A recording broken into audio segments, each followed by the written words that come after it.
오늘 전 여러분과 함께 시편 30편 4절 6절 말씀을 본문으로 하여서 그의 은총은 평생이로다, 이 같은 제목으로 말씀의 은혜를 나누기 원합니다. 우리가 믿고 섬기는 하나님은 참으로 좋으신 하나님이십니다. 날마다 우리에게 은혜를 베풀어 주시는 참으로 좋으신 하나님이신 것입니다. 하나님의 은혜가 없으면 우리는 하루 한 시간도 살아갈 수 없습니다. 내가 살아 숨쉬는 것, 내가 오늘 이 자리에 와서 예배 드리는 것, 내 하는 모든 것이 다 하나님의 은혜입니다. 첫째도 하나님의 은혜요, 둘째도 하나님의 은혜요, 마지막도 하나님의 은혜입니다. 우리가 하나님의 은혜 때문에 오늘 지금 이 자리까지 우리가 와서 주 앞에 예배를 드릴 수 있게 되고 하나님께 찬양과 영광을 돌릴 수 있게 된 것입니다. 하나님의 절대적인 주권을 믿고 의지하고 하나님의 은혜 가운데 거하며 하나님께 영광 돌리는 삶을 살아가야 할 것입니다. 하나님께서 우리의 모든 삶의 일거수일투족을 주관하고 계시고 우리를 모든 절망과 고통에서 건져주시며 은혜의 자리로 우리를 이끌어 주시는 것입니다. 그러므로 우리 일상 살아간다고 우리가 언제나 주 앞에 감사와 찬양의 삶을 살아야 될 것입니다. 주 앞에 감사와 찬양의 삶을 살 때 하나님께서 우리를 모든 절망의 상황에서 건져주시고 은혜의 자리로 우리를 이끌어 주시는 것입니다. 시편 40편 2절은 말씀합니다. 나를 기가 막힐 웅덩이와 수렁에서 끌어올리시고 내 발을 반석 위에 두사 내 걸음을 견고하게 하셨도다. 이 같은 절망에서 우리를 건져주신 하나님께 감사와 찬송과 영광을 올려드려야 하는 것입니다. 시편 30편 4절은 말씀합니다. 주의 성도들아 여호와 야훼를 찬송하며 그의 거룩함을 기억하며 감사하라, 감사하라, 감사하라. 우리의 일생은 주님의 은혜로 인하여 감사하는 일생이 되어야 하는 것입니다. 시편 97편 12절입니다. 의인이여 너희는 여호와 야훼로 말미암아 기뻐하며 그의 거룩한 이름에 감사할지어다. 그의 거룩한 이름에 감사할지어다. 우리 주 앞에 감사로 나가야 합니다. 우리가 지음받은 존재 목적이 하나님께 영광을 돌리는 것이기 때문에 감사와 찬양과 영광을 하나님께 올려드리는 삶을 살아야 하는 것입니다. 하나님께서 우리의 감사장을 기뻐 받으시고 우리를 모든 절망에서 건져주시며 우리에게 하나님의 구원을 보여주시는 것입니다. 시편 50편 23절을 말씀합니다. 감사로 제사를 드리는 자가 나를 영화롭게 하나니 그의 행위를 옳게 하는 자에게 내가 하나님의 구원을 보이리라. 감사가 하나님 앞에 올바른 행위라는 것을 성경은 말씀하고 있습니다. 예수 믿고 나서 우리가 감사하지 않냐고 원망과 불평하면 우리는 잘못 예수를 믿는 것입니다. 어떠한 경우에도 우리는 감사하고 또 감사하고 또 감사하고 또 감사해야 됩니다. 절대 긍정 절대 감사로 나갈 때 하나님께서 우리에게 은혜를 베풀어 주시고 나아가서 우리의 모든 절망을 희망으로 우리 주님이 바꾸어 주시는 것입니다. 시편 30편 5절입니다. 그의 노염은 잠깐이요 그의 은총은 평생이로다. 저녁에는 울음이 깃들일지라도 아침에는 기쁨이 오리로다. 저녁에는 울음이 깃들일지라도 아침에는 기쁨이 오리로다. 우리 주님은 모든 문제의 해결자가 되시는 것입니다. 포로된 자를 자유케 하시고 눈먼 자를 다시 보게 하시며 모든 눌린 내 소리를 자유케 하시는 은혜의 하나님, 축복의 하나님, 사랑의 하나님이신 것입니다. 빛이 임하면 어둠은 떠나갑니다. 절대 희망 되신 주님이 오시면 어둠의 고대는 떠나가고 절망은 사라지고 희망의 빛이 찬란하게 비춰지게 되는 것입니다. 절대 희망 되신 주님만 믿고 이어나가는 우리 모두가 되어야 할 것입니다. 하나님 우리 각자에게 선한 뜻과 계획을 갖고 계십니다. 그러므로 우리가 언제나 주의 뜻이 무엇인 줄 알고 하나님 뜻 가운데 하나님 영원에 살아가는 우리 모두가 되어야 하는 것입니다. 지금 내게 어떤 문제와 어려움이 다가왔다 할지라도 그 가운데 하나님의 선하신 뜻이 있음을 우리는 깨달아 알아야 할 것입니다. 때때로 하나님 우리에게 진노하십니다. 하나님의 노여움은 분명한 목적이 있습니다. 그것은 우리의 회개입니다. 우리가 잘못했을 때 하나님이 노여워하시는 것입니다. 진노하시는 것입니다. 그러나 우리가 진정으로 회개할 때 하나님께서 우리의 허물을 용서해 주시고 우리를 주의 사랑으로 다시 품어주십니다. 그래서 성경은 하나님의 노여움은 잠깐이라고 말씀하고 있습니다. 반면에 하나님의 은총은 영원합니다. 하나님은 우리를 영원히 사랑하십니다. 우리가 죄를 고백하고 돌이키기만 하면 주님의 은혜가 넘치게 우리에게 임하게 되는 것입니다. 하나님은 천년을 하루같이, 하루를 천년같이 우리를 사랑하고 돌보십니다. 아침에는 우리에게 문제 없이 좋은 날이 시작되는 것 같다가도 저녁 때가 되면 많은 근심이 쌓입니다. 그래서 성경은 말합니다. 저녁에는 울음이 깃들지라도 아침에는 기쁨이 올 것이다. 하나님을 끝까지 믿고 의지하고 나가는 자에게 하나님께서 놀라운 은혜를 주셔서 결국에는 우리의 눈물이 변하여 기쁨이 되게 만들어 줄 것입니다. 놀라운 하나님의 은혜가 우리에게 임하게 될 것입니다. 이 땅에 소망이 없습니다. 오직 하나님만이 우리의 소망이 되고 우리의 모든 것이 되고 우리의 삶의 전부가 되시는 것입니다. 하나님 우리의 절대의 희망이 되십니다. 시편 30편 11절은 말씀합니다. 주께서 나의 슬픔이 변하여 내게 춤이 되게 하시며 나의 베옷을 벗기고 기쁨으로 띠띠우셨나이다. 할렐루야. 우리 주님은 어떤 절망도 희망으로 바꾸어 주십니다. 그러므로 우리 그리스도인들에게 있어서 실패는 실패가 아닙니다. 더 나은 내일을 향해 나가는 하나의 과정에 불과한 것입니다. 절망이 아닙니다. 희망을 향해 나가는 과정일 뿐인 것입니다. 우리 인간에서 가장 큰 절망이 무엇입니까? 그것은 죽음입니다. 죽음 앞에서는 권력자라도 어떤 재력가라도 그 절망의 문을 뛰어넘을 수가 없습니다. 그러나 예수님께서는 죽음의 권세를 이기시고 부활하심으로 모든 믿는 자들에게 영생의 문을 열어주셨습니다. 그러므로 우리 예수 믿는 사람에게는 죽음조차도 절망이 아니라 영생을 향해 나가는 희망의 관문에 불과한 것입니다. 그러므로 우리에게 어떠한 환난과 문제가 다가와도 참고 견디고 인내하고 나가면 하나님의 은혜가 임하게 되는 것입니다. 환난을 통하여 우리가 인내하고 인을 통해서 연단받고 훈련되어져서 우리의 꿈과 소망을 이루게 된다고 로마서 5장 3절로 4절은 우리에게 말씀합니다. 다만 이뿐 아니라 우리가 환난 중에도 즐거워하나니 이는 환난은 인내를, 인내는 연단을, 연단은 소망을 이루는 줄 알미로다. 우리가 믿음이 있을 때 참고 견딜 수가 있습니다. 믿음이 없으면 우리는 인내하지 못합니다. 하나님 환난의 때 우리는 믿음을 갖고 주님의 은혜를 깨닫게 되고 우리의 믿음이 깊어지게 되는 것입니다. 주 앞에 믿음을 갖고 참고 견디고 나가면 주님이 우리를 연단시키시고 훈련시켜줘서 하나님의 은혜를 받을, 축복을 받을 그런 아름다운 모습으로 우리를 변화시켜 주시는 것입니다. 연단 과정을 통과하고 난 다음 그 다음 우리의 꿈과 소망이 주님의 은혜 가운데 이루어지게 되는 것입니다. 절대 희망 되신 주님만을 바라보고 믿음으로 전진 또 전진 더 전진하는 여러분 모두 되기를 바랍니다. 어떤 어려움이 다가와도 어떤 문제가 다가와도 원망하지 말고 불평하지 말고 감사하고 또 감사하고 또 감사하고 감사 찬송 영광을 주께 올려드려서 모든 어려움을 이기는 믿음의 사람들이 다 되시기를 바랍니다. 그래서 우리가 주님 앞에 가는 그날까지 흔들리지 않는 신앙으로 굳건히 서서 주님을 섬기는 주님의 자녀들이 되어야 하는 것입니다. 시편 30편 6절은 말씀합니다. 내가 형통할 때 말하기를 영원히 흔들리지 아니하리라 하였도다. 모든이 형통하고 잘 될 때 그때 우리가 절대로 흔들리면 안 됩니다. 더욱 굳건히 서 있어야 되는 것입니다. 주님 은혜에 감사하는 마음을 잃어버려서는 절대 안 됩니다. 성경 고린도전서 15장은 부활장입니다. 부활장 마지막 결론에 이렇게 사도 바울이 권면합니다. 그러므로 내 사랑하는 형제들아 견실하며 흔들리지 말고 항상 주의 일에 더욱 힘쓰는 자들이 되라. 이런 너의 수고가 주 안에서 헛되지 않은 줄 알미라. 부활신앙으로 무정해서 견실하며 견고하며 흔들리지 말라고 권면하고 있는 것입니다. 우리의 신앙은 위기 때보다 평안할 때 형통할 때 더 흔들릴 수가 있습니다. 위기의 때 우리의 시선은 양자택일의 상황입니다. 위기를 바라보느냐 구원자 되신 주님을 바라보느냐. 그래서 우리가 주님을 바라보고 어려움을 이겨내는 것입니다. 절망을 바라보면 절망에 빠지지만은 주님을 바라보면 구원의 주님이 우리를 절망에서 건져주시는 것입니다. 그러나 문제가 무엇입니까? 우리 삶이 평탄하고 잘 나갈 때 우리 시선이 자꾸 세상에 관심을 갖고 세상으로 눈을 돌리게 됩니다. 세상의 권세, 명예, 인기, 물질 이런 것에 빠져서 주님이 멀어지는 것입니다.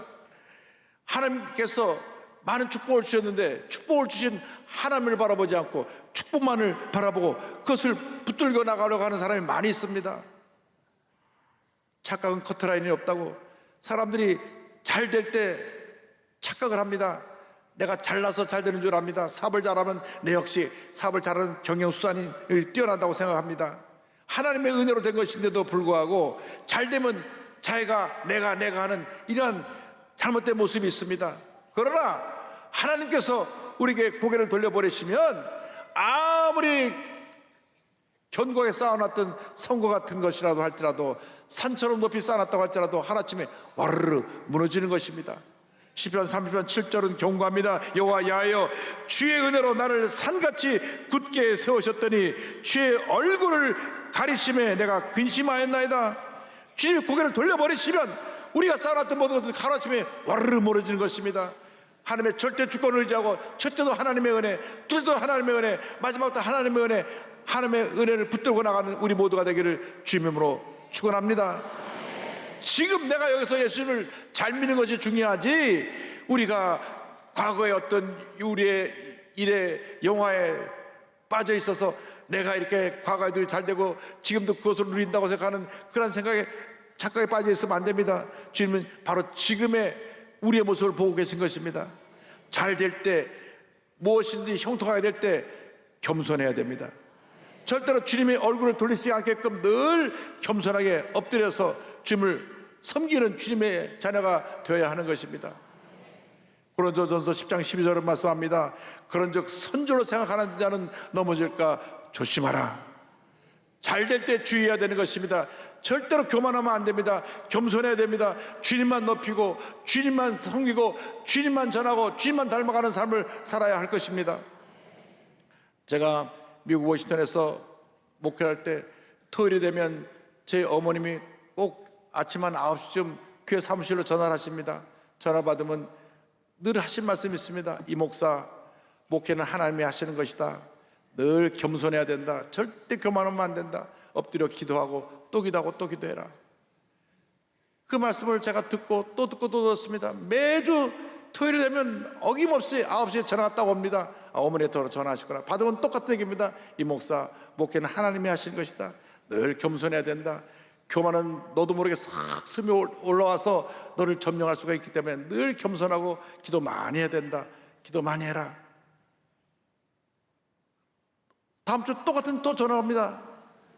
이 목사, 목회는 하나님이 하시는 것이야. 어떤 때는 제가 알고 있어요, 알고 그만하세요 하려고 하다가도 어머님의 그 사랑에 너무 감사해서 그 말씀 들을 때마다 명심하겠습니다. 명심하겠습니다. 명심하겠습니다.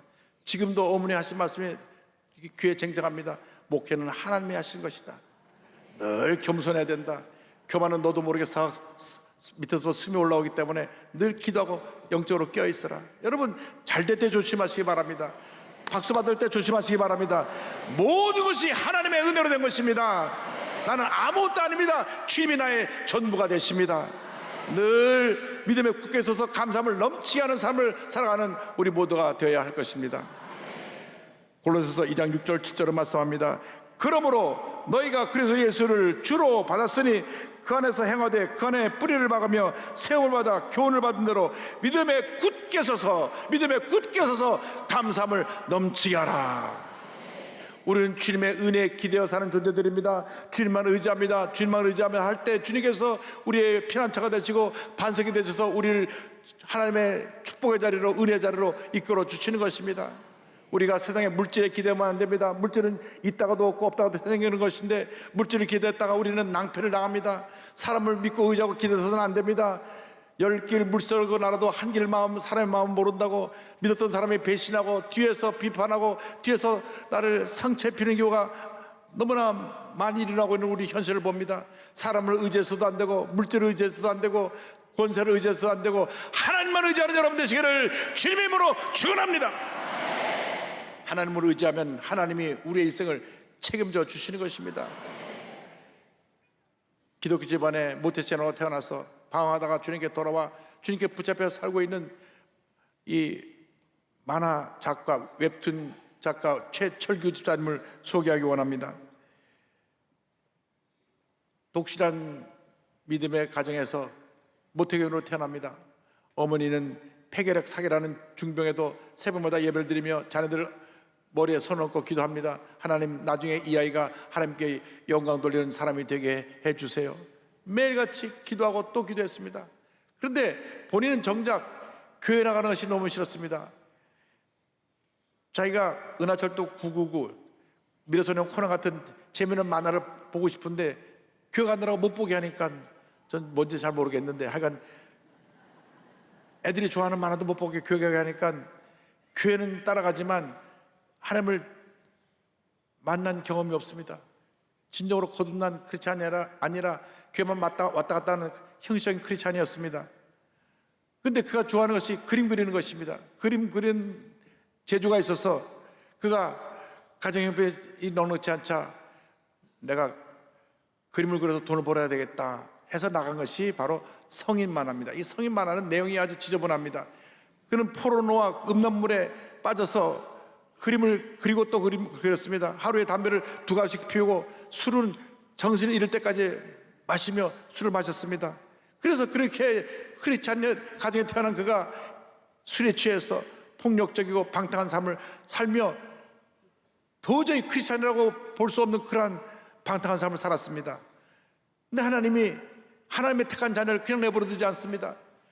1998년에 군을 제대하고 나서 그림을 그리는데 몸에 이상한 증세가 찾아왔습니다. 기침이 심해지고 기침할 때 피가 같이 나왔습니다. 단순한 감기나 몸서리인 줄 알았는데 계단을 내려가다 기절하거나 소변을 보다가 쓰러지기도 했습니다.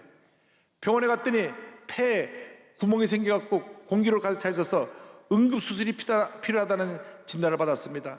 지금 나이가 28살밖에 안 된 꽃다운 청춘인데 이제 고무호수를 가슴에 받고 산소호흡기에 의존해서 겨우겨우 숨을 쉬는 상태가 되었습니다. 병원에 입원했는데 상태가 점점 더 나빠집니다. 여러분, 고름이 나오고 피가 나오고 죽은 색깔의 농이 나오기 시작하고 폐 조직이 썩어져 들어갔습니다. 키가 178cm인데 몸이 47kg까지 줄어가지고 피골이 상처한 모습이 되었습니다. 입원 40일 만에 걷지도 못하고 단순히 숨만 쉬는 상태가 되었는데 장기들이 기능을 잃고 폐가 완전히 괴사가 돼서 오른쪽 폐를 드러내야 되는 그런 상황에 이르게 되었습니다. 의사가 와서 말합니다. 이대로는 가망이 없습니다. 폐를 절제해야 됩니다. 마음의 준비를 하세요. 오른쪽 폐를 떼어낸다고 하는 것입니다. 그 절망 앞에 그는 병 기도실을 찾았습니다. 기도실에 들어가서 태어나 처음으로 통곡하며 주님 앞에 간절히 기도를 드립니다. 하나님, 제가 교회 마당만 밟았는데 저를 불쌍히 여겨주셔서 예수님 우편에 있던 강도처럼 낙원에 거하게 해주세요. 하나님, 살려만 주신다면 성인 만화 그리지 않고 하나님께서 기뻐하시는 만화 그리겠습니다.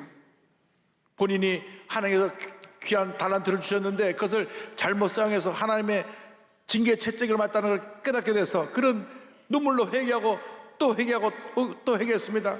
성경을 펼쳐 읽으면서 병든 자를 치료하시겠다는 말씀을 읽고 말씀을 붙잡고 간절히 주의 도우심을 간구했습니다. 그리고 병원에 있는 기도실에만 들어가면 3시간, 4시간씩 통곡하며 기도했습니다. 하나님, 나를 살려주세요. 나를 살려주세요. 내가 잘못했습니다.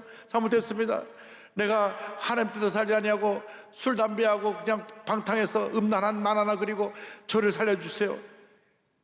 이렇게 눈물로 기도하는데 드디어 수술할 날짜가 다가왔습니다.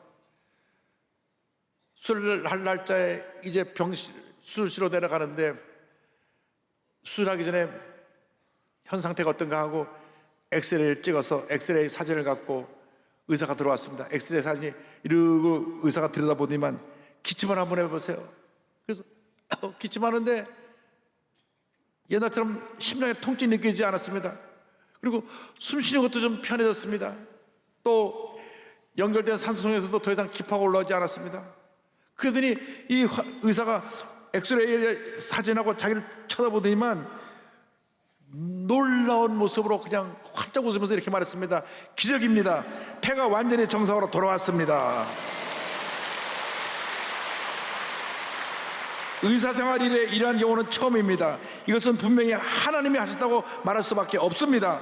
환자분이 성경을 읽고 간절히 기도하시더니 하나님께서 치료해 주신 것 같습니다. 할렐루야. 수술실에 폐를 때려 들어갔다가 완치 판정을 받고 수술을 하지 않고 그냥 나왔습니다. 그날로 그는 성의 만화를 그리던 걸 완전히 접어버리고 이제는 주님 뜻대로 살기로 결심을 하고 기독교 만화만 그리기로 했는데 수입이 들어오지 않습니다. 살기가 너무 어렵습니다. 그래서 자꾸 마귀가 유혹합니다. 다시 돈 벌려면 성인 만화 그려라, 성인 만화 그려라.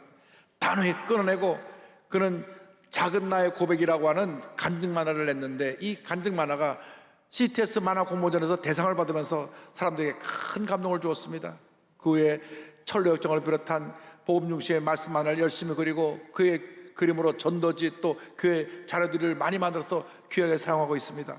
지금도 엑셀을 찍어보면 오른쪽 편 허옇게 완전히 그 폐가 죽어간 그 모습이 나옵니다. 그러나 그 흔적을 예수 그리스도의 흔적이라고 부르며 그는 이것이 자기의 간증이자 사명을 고백하며 이와 같이 말을 합니다. 추한 저의 죄를 사하여 주시고 천국 백성으로 만들어주신 하나님 감사합니다. 부족한 저를 사용하시고자 수많은 연단을 통해 주님이 원하시는 길로 이끌어 주셨음을 고백합니다. 저의 삶 속에서 늘 함께 하시는 살아계신 하나님을 깨닫습니다. 점을 남겨주신 예수 그리스도의 흔적을 통해 구원의 사명을 다하며 하나님을 위해 살겠습니다. 하나님은 살아계십니다. 하나님을 믿고 어제가 나가면 반드시 우리에게 좋은 일이 일어나게 되는 것입니다. 주님이 주신 기쁨과 편함이 넘쳐나기 위해서 한평생 주님만 믿고 의지합니다 하는 믿음의 고백으로 우리 함께 찬송가 408장으로 하나님께 영광 돌리겠습니다. 나 어느 곳에 있든지 늘 마음이 편하다. 주 예수 주신 평안함 늘 충만하도다. 나의 마음속 이를 평안해. 나의 마음속 이를 평안해. 악한 죄 파도가 많으나 마음이 늘 평안해. 내 맘에 솟는 영생수 한없이 흐르니 목마름 다시 없으며 늘 평안하도다. 나의 마음속 이를 평안해. 나의 마음속 이를 평안해. 악한 죄 파도가 많으나 마음이 늘 평안해. 참되신 주의 사랑을 영원치 못하네. 그 사랑 내 맘 여시고 소망을 주셨네. 나의 마음속 이를 평안해. 나의 마음속 이를 평안해. 악한 죄 파도가 많으나 마음이 늘 평안해. 주 예수 온갖 고난을 왜 범소당했나. 주 함께 고난 받으면 멸류관 얻겠네. 나의 마음속 이를 평안해. 나의 마음속 이를 평안해. 악한 죄 파도가 많으나 마음이 늘 평안해. 한평생 하나님만 믿고 의지함으로 늘 주님이 주신 평안함이 넘쳐나시기를 주님의 이름으로 축원합니다. 축원합니다.